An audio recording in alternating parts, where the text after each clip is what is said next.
মনোনয়নপত্র জমা শেষে শুরু হয়েছে যাচাই বাছাই। আর এরই মধ্যে আলোচনায় নির্বাচনের হেভি ওয়েট প্রার্থীদের হলফনামা। ইসির ওয়েবসাইটে প্রকাশিত হলফনামায় দেখা গেছে বিএনপির ভারপ্রাপ্ত চেয়ারম্যান তারেক রহমানের আয়ের উৎস দেখানো হয়েছে শেয়ার বাজার ও জমানো টাকা থেকে। এদিকে জামায়াতে ইসলামের আমির শফিকুর রহমানের আয়ের উৎস কৃষি। মিতুর হলফনামা বিশ্লেষণে দেখুন বিস্তারিত।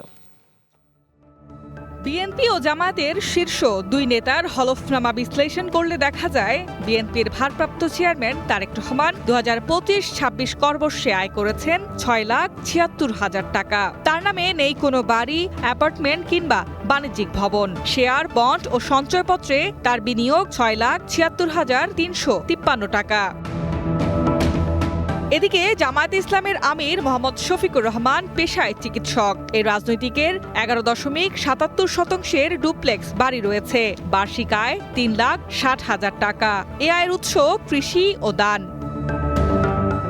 তারা ত্রয়োদশ জাতীয় সংসদ নির্বাচনে অংশ নিতে রিটার্নিং কর্মকর্তার কাছে মনোনয়নপত্রের সঙ্গে হলফনামা জমা দিয়েছেন। নির্বাচন কমিশন তাদের ওয়েবসাইটে প্রার্থীদের হলফনামা প্রকাশ করেছে। 2008 সালে অনুষ্ঠিত নবম জাতীয় সংসদ নির্বাচন থেকে প্রার্থীদের হলফনামা দেওয়া বাধ্যতামূলক করা হয়। Mitu, green news, Dhaka. এ বিষয়ে বিস্তারিত জানাতে নিউজরুম থেকে সরাসরি যুক্ত হচ্ছেন সহকর্মী মিতু। নির্বাচনে 51টি রাজনৈতিক দলের 2090 জন প্রার্থী ইতিমধ্যে মনোনয়নপত্র জমা দিয়েছে এবং এদের মধ্যে স্বতন্ত্র প্রার্থী রয়েছে 478 জন এবং সব মিলিয়ে 300 আসনে প্রায় 2,500-এরও অধিক মনোনয়নপত্র কিন্তু জমা চলেছে, যেগুলোর যাচাই বাছাই চলছে এবং শেষ হবে 4 জানুয়ারি পর্যন্ত। এবং সবচেয়ে বেশি আমাদের কাছে যে তথ্যটি রয়েছে, সবচেয়ে বেশি স্বতন্ত্র প্রার্থীরাই বাদ পড়ছে।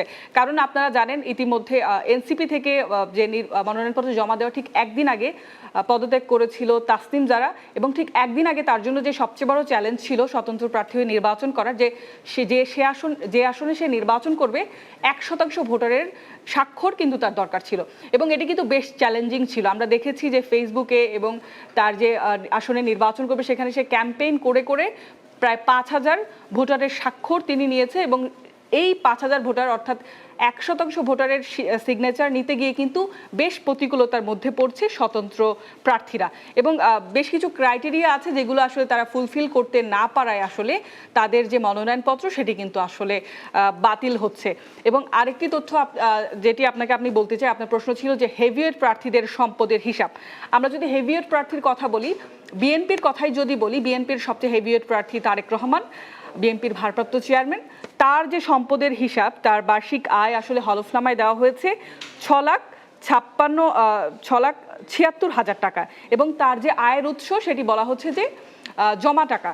এই জমা টাকা এবং তার যে সম্পদ রয়েছে, মূল সম্পদ রয়েছে তার 1,97,00,000 টাকা। এবং জামায়াতের যে আমির রয়েছে, যিনি আরেকটি জামায়াতের যে সবচেয়ে বড় হেভিওয়েট প্রার্থী, তার যে সম্পদ সেটি হচ্ছে প্রায় 1.5 কোটি টাকা এবং তার যে বার্ষিক আয় হচ্ছে 3,60,000 টাকা। এবং আরেকটি যে প্রার্থী রয়েছে নাহিদ ইসলাম, যিনি এনসিপির আহ্বায়ক এবং জামায়াতের সাথে জোট করে যারা নির্বাচন করছে, তার আসলে বাড়ি গাড়ি কিছুই নেই, তবে তার মূল সম্পদ আসলে দেখানো হয়েছে এখানে প্রায় তার বার্ষিক আয় আসলে দেখানো হয়েছে 16 লক্ষ টাকা।